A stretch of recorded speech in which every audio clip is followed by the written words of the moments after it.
I saw myself Work as the on weakest yourself. person God ever created. Work on your focus. I was just You cannot stop. You called gotta Motivational. work. If you want to change the world, start off by making your bed. If you make your bed every morning, you will have accomplished the first task of the day. It will give you a small sense of pride, and it will encourage you to do another task, and another, and another. And by the end of the day, that one task completed will have turned into many tasks completed. Making your bed will also reinforce the fact that the little things in life matter. If you can't do the little things right, you'll never be able to do the big things right. And if by chance you have a miserable day, you will come home to a bed that is made, that you made. And a made bed gives you encouragement that tomorrow will be better. To pass SEAL training, there are a series of long swims that must be completed. One is the night swim.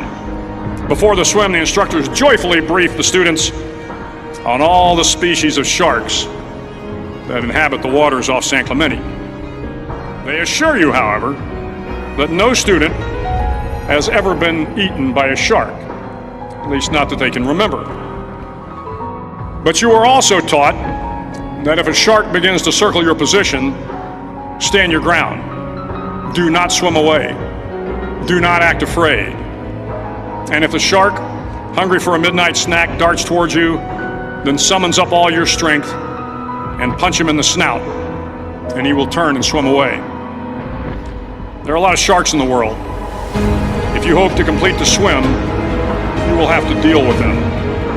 So if you want to change the world, don't back down from the sharks.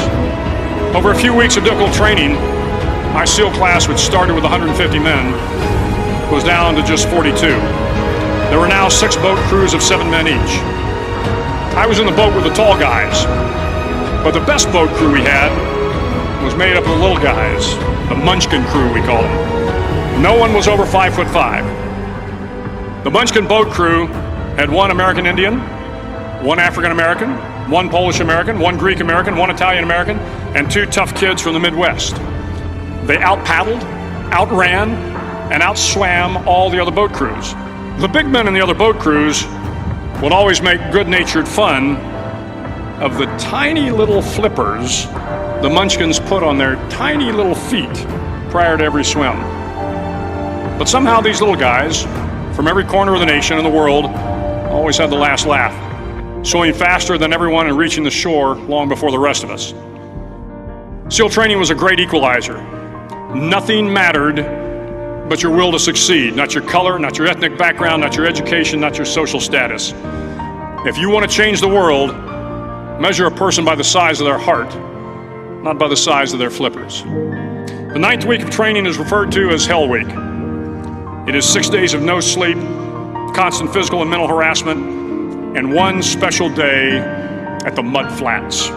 The Mud Flats are an area between San Diego and Tijuana where the water runs off and creates the Tijuana Sloughs, a swampy patch of terrain where the mud will engulf you. It is on Wednesday of Hell Week that you paddle down to the Mud Flats and spend the next 15 hours trying to survive this freezing cold, the howling wind, and the incessant pressure to quit from the instructors. As the sun began to set that Wednesday evening, my training class, having committed some egregious infraction of the rules, was ordered into the mud. The mud consumed each man till there was nothing visible but our heads. The instructors told us we could leave the mud if only 5 men would quit. Only 5 men, just 5 men, and we could get out of the oppressive cold. Looking around the mud flat, it was apparent that some students were about to give up. It was still over 8 hours till the sun came up. 8 more hours of bone-chilling cold. The chattering teeth and the shivering moans of the trainees were so loud, it was hard to hear anything. And then one voice began to echo through the night. One voice raised in song. The song was terribly out of tune, but sung with great enthusiasm. One voice became 2, and 2 became 3, and before long, everyone in the class was singing. The instructors threatened us with more time in the mud if we kept up the singing, but the singing persisted, and somehow the mud seemed a little warmer, and the wind a little tamer, and the dawn not so far away.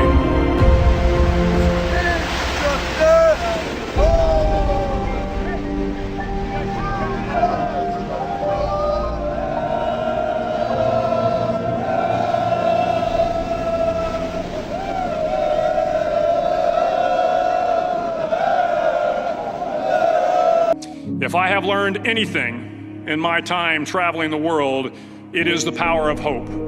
The power of one person, a Washington, a Lincoln, King, Mandela, and even a young girl from Pakistan, Malala. One person can change the world by giving people hope. So if you want to change the world, start each day with a task completed.